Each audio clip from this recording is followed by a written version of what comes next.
Yeah, man. So, breaking barriers is so deep that we broke it into two segments, man, because it deals with really heavy topics that I feel like people are going to need some time to digest, right? So, getting that fundamental understanding of truth may pacify you for a little bit, but eventually we got to get to chapter 5 and really understand wholly and fully what truth is, and understanding that you must grasp the concept of truth in order to even find your identity and have a chance to do that, right, is huge. And the way the book is written is very strategically. It's a step-by-step guide. So right now in part 2 of Breaking Barriers, we're talking about purpose, but you can by no means understand purpose without the understanding of fundamental truth, which leads to your identity, which now that I know where my identity can be found, which is in that seat, right, in that formless state or connected to that formless source, right, then I can find my purpose, right? So, pop quiz, do we know how to break the barrier of truth, right? That's the question. And if you can say, yeah, we break that barrier with source, we're onto something, right? The source of a thing. If the source is man-made, there's no such thing as truth, because it's form that changes constantly. Do you know how to break the barrier of identity, the identity barrier? And the answer to that is time. You break that barrier with time.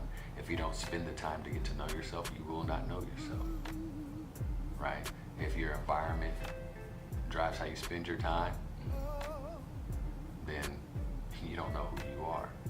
If you wake up just to earn a paycheck, to pay the mortgage on your home, or to pay the bill for your car, and if that's what drives you every day, you have no idea who you are, right?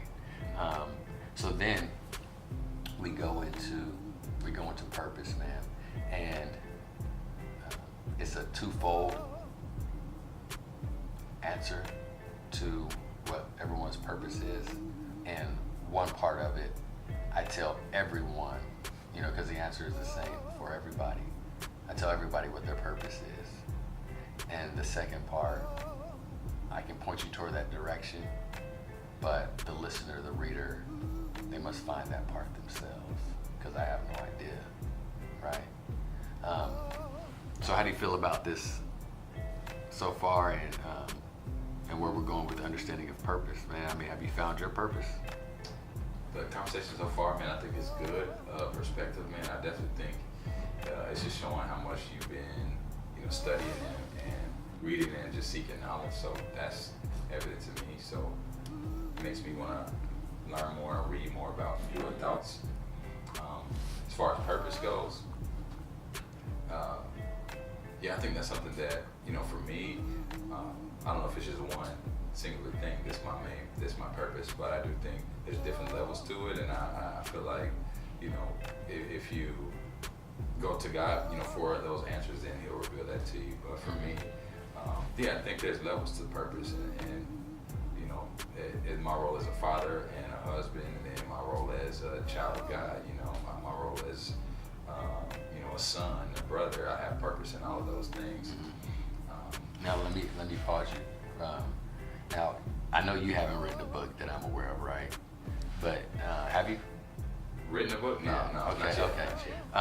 Because for me included, well, not so much for me anymore, but definitely for the listeners, I think the concept, you've used the concept of God a couple times, and that's a heavy concept that I'm not sure people are ready to digest in chapter 1,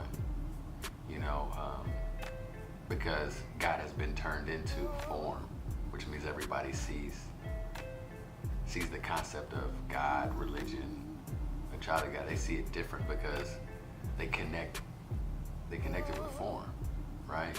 So if I were to ask you, what is God to you, would it be connected to your defense of Him because you connect Him to something of form on this world, right?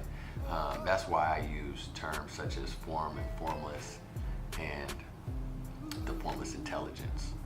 We're closer to something that can be understood, so that maybe by chapter 5, if I were to say God, or if you were to say God, it would create a barrier in between the content and the listener. But right now, I know there was definitely a point in my life where if you said God, I wasn't going to listen to anything you said after, you know? And this book is written specifically for that same type of person. I don't want to get off topic, but I do think it was important to address that, because it shows kind of, you know, where your background is from, you know, or what your belief system is right now, which has the right to be challenged, just like the claims that I've made in this book have the right to be challenged. And I'm here to clarify all of those things so that when people hear the word God, Christian, religion, homosexual, a barrier doesn't have to get put in between what they're hearing and should be listening to and whatever term or phrase was said that they don't agree with. So some people hear homosexuality and immediately a barrier comes and nothing else that person says will stand. Or if someone's a homosexual, judgment immediately follows. That's not right, that's not fair, right? So that's why in chapter 1 I definitely shy away from saying terms that are extremely heavy, and through society and the weight that the world has placed on these terms, they've created barriers in between people and the people's understanding. And I know this so well is because that's exactly what happened to me, right? The word God became a barrier, a heavy barrier that was nearly impossible for me to break. You know, my understanding of the lesbian gay community, huge barrier. Everyone has their opinion on it, right? That's the purpose of this content, to clear all of these things up, right? So, going back to what you said about your purpose, you know, from what I heard, and I try to be the best listener possible, is that you've linked many things that deal with your purpose to form in your life, your children, your wife, your job, being a provider, and things of that nature, right?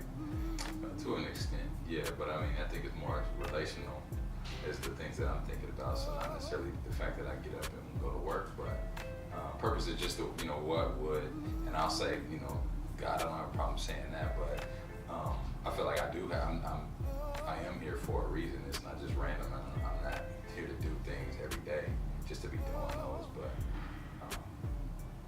I feel like that there's a creator, and I want to have a spiritual connection with him, and what is it that he expects me to be doing every day? How does he expect me to treat the people that I come in contact with? And then that should influence the way that I'm thinking and the way I'm acting.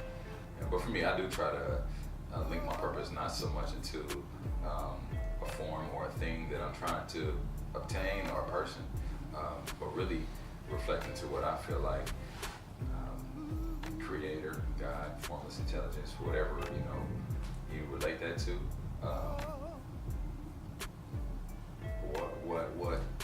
what God would expect you to be doing with your time, and how He expects you to treat other people in your time that you're here. Also, the things that He's left you responsible for, which sometimes it is people, you know, that you're supposed to reach, that you're supposed to influence. So that all ties in, you know. So it's a heavy topic, like you said, but to your point, you know, linking it to form things.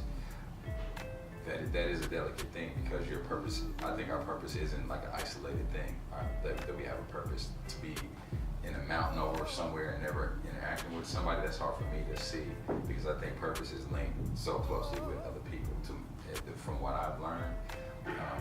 So I know that people do that for even religious beliefs and things like that they isolate themselves to find their purpose. But I think purpose actually should bring you closer to other people and bring you in contact with more people. So I really don't discuss this a lot, but yeah, purpose definitely is always going to be linked to a service, right? So it should serve a benefit and an aid to someone else. But in that extent, I wouldn't be able to tell everyone what their purpose is, right? Because that service that they're going to provide is going to be different. The way they use it is going to be different, right? So many times when I describe what I see as difficult concepts to grasp, I use nature, because nature has the source of the formless intelligence, and it plays out its purpose because it lives through its identity every time. It doesn't get confused. The rain doesn't try to do the sun's job. The wind doesn't try to become a tree one day, right? So that's why I use these mediums, so that it can be understood, right? In turn, chapter 1, Breaking Barrier Song, that was a medium used to get you here, right? So it's all about mediums that are being used on a daily basis, right? So using nature as a medium, purposes like this. If you look at a tree, the purpose of every single tree is exactly the same. The tree must have its roots grounded in soil, and then it must grow a trunk, and then from there it grows branches. And after that has been done, the tree has fulfilled its purpose, right? So no matter what type of tree you're talking about, every tree, any tree that you can name, has the exact same purpose. Ground your roots in soil. Therefore, you're connected to your source, just like that fish in the sea is supposed to be, which means you have unlimited resources to sustain yourself, right? You grow a trunk, and then you grow branches. Every tree must do this, right? It's the law, right? For us, every human's purpose is to be in control of our minds, so that your conscious mind and your subconscious mind works together as one, as they are both totally aware of one another and the power that each holds, right? So that's everyone's purpose, to be in control of your mind, which is very, very difficult, man. And remember, if you're in that aquarium, it's impossible.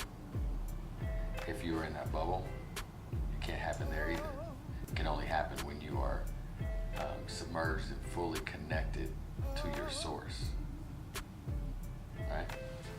You following me on that? Yeah, I do. I guess I would think too. So you're saying purpose is to have control of your mind. That does bring a couple questions to me, but the way I would maybe think about that is that's the necessary step you have to take in order to find your purpose. I don't know if I would have thought of it as your purpose is to have control of your mind. Right, well, you hit the nail on the head. So that's the step to find your purpose. It's a necessary step, right? So step 1 is to be in control of your mind, because without it, there's no way you can find your purpose. But it's also the most difficult thing to do. If you think about today and how people's time has been occupied, almost none of us, and even kids, there's no self-generated thought, because you're always probed with technology. On your phone it tells you your screen time, right? How long you've been on Instagram, Facebook, YouTube, and then you're at work only thinking about your job, right? These are outside factors and elements controlling, your mind. So what happens in that sense is your subconscious mind lays dormant, right? And your conscious mind that's connected to the world and everything of form it dominates everything about you. Therefore, your purpose becomes those things that you see, hear, taste, touch, feel, right? And that's a dangerous place to be, because that means your environment translates the world for you. And then your subconscious mind that you're not aware of takes all the information that your conscious mind is giving it, and then it turns that into your life without you knowing it. Right? That's why so many people live lives that they don't want to live. Does that make sense? And while instead of being in control of your mind means that there's an understanding of your formless self, right?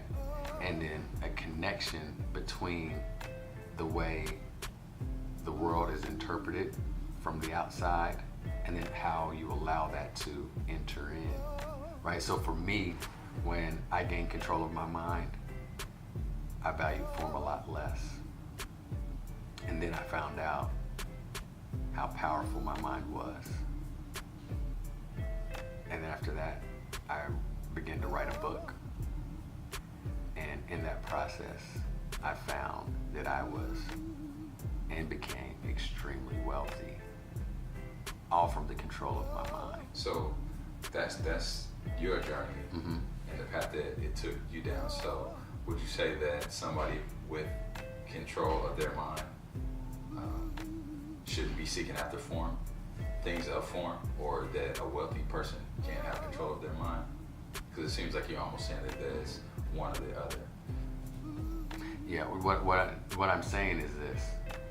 I'm saying form follows what is formless, right? What is formless has always been here.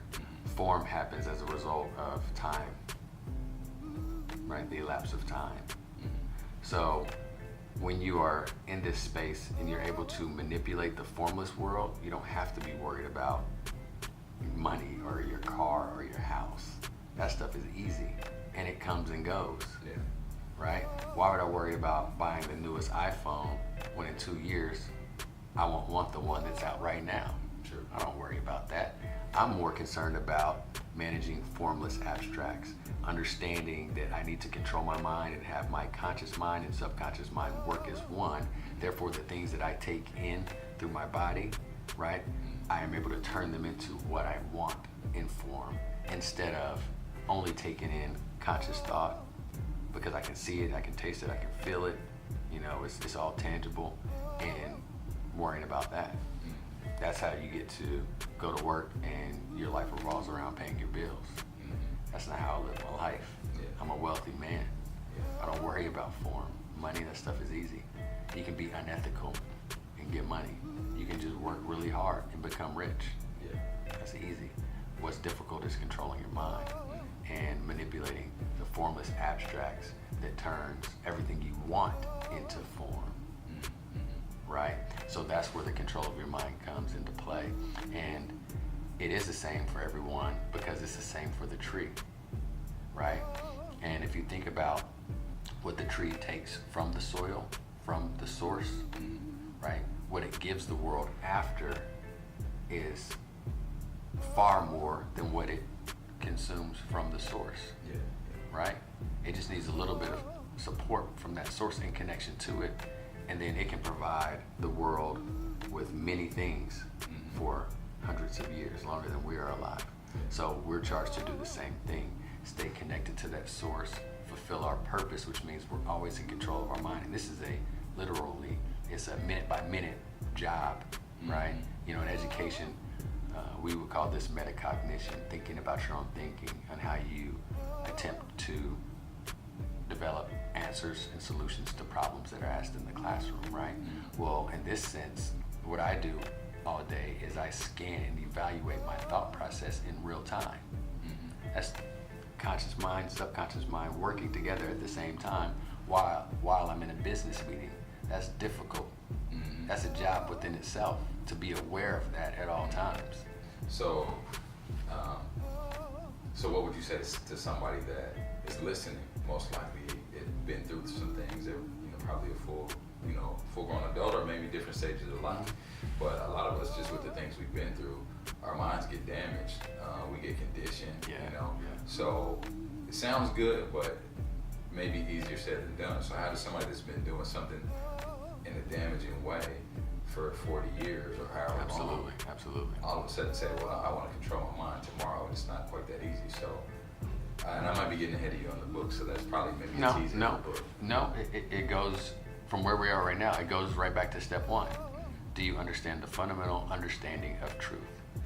If it's informed, there's no such thing, right? Truth only remains pure in its formless state. Once you understand that, you can understand your identity and know who you are. If you think that you're form, your environment is the only thing that can provide you with a clear definition of who you are. Maybe how you look, how much you weigh, do you fit into society's acceptance for, physique, right? Who you are is not your physique. Yes, can we all get better? Absolutely. Should it be a goal to be healthy? Indeed. And your health is going to be driven by your understanding of these things anyway, which is why you don't have to worry about, your health. I don't have to worry about, I don't focus on diet. My diet is a byproduct of how I live my life in the formless realm, right? So because I know who I am, I don't eat certain things. I don't drink. I don't smoke, right? There's a lot of things that I don't do simply because I know who I am. Now, when I didn't know who I was, I did a lot of those things, you can attest to that. So, this is what saves a person's life. And if they are confused at this point, and if you're 40 and you've been stuck in your ways, you just change the way you look at things. Go back to step one. You break that truth barrier with source. Then go to step two. Identity can be found in how you spend your time. Then you go to step three, and you look at purpose. And knowing that your purpose comes from first controlling your mind, and then envision that tree, every tree that you can think of, and how it must have roots, how it must have a trunk, and then branches. Every tree is the same. Every human is the same, right? So then after that has been accomplished, you go into what I call your fingerprint. Okay, we all have fingerprints and they're all different, right? This is amazing. Every living person has a different fingerprint, right? It's a beautiful thing. And that's what makes each and every one of us different. So if I have control of my mind, for example, my fingerprint is shown through what I've created in this book, in the 4 different mediums that I am going to try to connect with the world through, so that no man is without excuse. There's an album to go with the book. If you don't like to read, surely you like music. And if you don't like the music that goes along with the book, then maybe you're an audio-visual type of person, which is why we're making these videos. Okay. And if you don't have time for that, we're making an audio book, right? So we're trying to reach you through different mediums, and that's how my fingerprint is being used, right? And this is all done based off of mind power, formless things, right? Now that we understand these things, right, we can allow our fingerprint to blossom, right? So what happens after a tree fulfills its purpose? Many different things. You have evergreens, you have apple trees, all types of different trees. You have trees that grow flowers, out of the leaves, and they're beautiful. And that's what our fingerprints are about. It's what makes us different. And if our subconscious and conscious mind works in harmony, it allows us to use our fingerprint in the appropriate manner. Now, without fulfilling your purpose, you still have your fingerprint. But the only thing that's going to happen is you'll use them in self-destructive ways, right? Without controlling your own mind, your environment controls your mind, and therefore controls how you use your fingerprint, which is how you can, have a good person commit a crime, or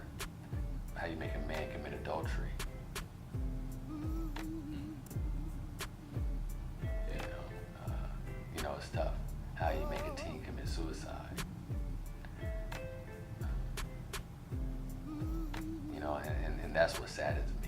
You know, that's what inspired me to do this work, to allow my fingerprint to impact other people's lives, right? So, you know, my hope in chapter 1 is that after you read it, you become aware of what it takes. Therefore, it becomes a choice, your choice, which gives you the power back, right? Because that's how the formless world works. It only takes a mind shift from lesser to greater to accomplish this. It's free of charge, right? Because they're formless, right? Don't worry about the car you can't afford, the house you can't afford. Take care of these formless steps and formless matters, and then the universe will work for you. And you don't have to worry about anything of form ever again. No, that's good, man. That's really good. Like, it makes me want to know a little bit more, and it's just kind of like a teaser. But regardless of what, you know, our perspectives are similar but different in different ways, and people listening may all have their different point of view. But these are things I think can be helpful, because regardless of your point of view and your background, a lot of these things are just a consistent truth, and it's challenging to make you think about just simple things. How are you using your time? What are you prioritizing? And questions about, do I know my identity? Do I know my purpose? So these are questions that everybody, I feel like, wants to know, and that we face, and we ask them in one way or another. So just the path that you're leading down, I think it's going to be good for a lot of people. It can help a lot of people. Yeah, well, I hope that people are able to receive this message and remove any barrier that is forming between them and the message. But man, I want to thank you for sitting down with me through chapter 1, Breaking Barriers. I love you, bro. I appreciate everything you've done and the great example you've been. And man, that's it for chapter 1. Next, we're on to chapter 2. Yeah, love you too, man. I'm excited to hear more. All right, bro.